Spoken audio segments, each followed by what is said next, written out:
డిపాజిట్లు చిట్టీల పేరుతో కోట్లాది రూపాయలు వసూలు చేసిన రిషబ్ చిట్ ఫండ్ కంపెనీ మోసం కేసును పోలీసులు ఛేదించారు. 200 కోట్ల రూపాయల మేర జనం సొమ్ముతో పరారైన చిట్ ఫండ్ నిర్వాహకుడు శైలేష్, అతని కుటుంబీకులను అరెస్ట్ చేశారు.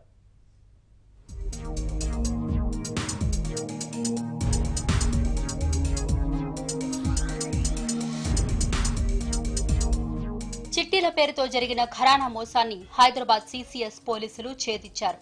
సికింద్రాబాద్ రాణిగంజ్లో రిషబ్ చిట్ ఫండ్ కంపెనీని స్థాపించిన శైలేష్ కుటుంబం చిట్టీల పేరుతో స్థానికుల నుంచి 200 కోట్ల రూపాయలను వసూలు చేసింది. కొద్ది రోజులుగా కంపెనీ నుంచి చిట్టీలు కట్టిన సభ్యులకు డబ్బులు రాకపోవడంతో వారు మోసపోయినట్లుగా గుర్తించారు.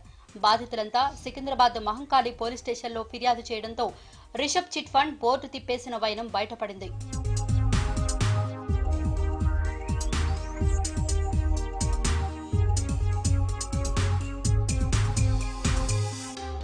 సికింద్రాబాద్ ఓల్డ్ బోయగూడకు చెందిన శైలేష్ గుజ్జర్ మహంకాళి పోలీస్ స్టేషన్ పరిధిలోని సుభాష్ రోడ్ లో 20 ఏళ్లుగా శ్రీ రిషబ్ చిట్ ఫండ్ సంస్థను నిర్వహిస్తున్నాడు.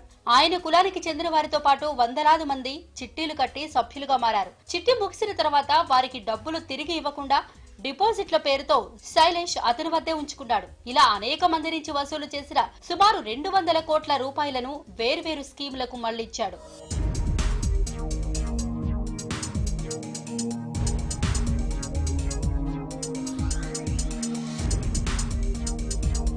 రిషబ్ చిట్ ఫండ్ కంపెనీ బాధితుల సంఖ్య రోజురోజుకు పెరుగుతుండటంతో కేసు ఛేదనపై పోలీసులు సీరియస్ గా దృష్టి సారించారు. శైలేష్ కోసం గాలింపు ముమ్మరం చేసిన పోలీసులు అతను తన బావమర్దితో ఎక్కువగా ఫోన్లో మాట్లాడుతున్నట్లు గుర్తించారు. బావమర్దిని అదుపులోకి తీసుకున్న పోలీసులు అతను అందించిన సమాచారంతో చిట్ ఫండ్ కంపెనీ యజమానిని అరెస్ట్ చేశారు. శైలేష్ తో పాటు అతని భార్య నందినిని అదుపులోకి తీసుకున్నారు.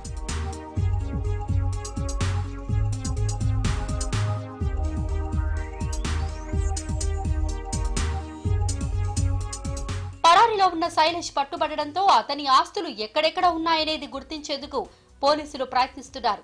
బాధితులకు ఇవ్వాల్సిన సుమారు 200 కోట్ల రూపాయలు ఎక్కడ మదుపు చేశాడు, వాటికి సంబంధించిన ఆస్తులు ఎక్కడ ఉన్నాయి, వాటికి కాపలాగా బినామీగా ఎవరు ఉంటున్నారు అనే వివరాల కోసం శైలేష్ దంపతులను లోతుగా విచారిస్తున్నారు పోలీసులు.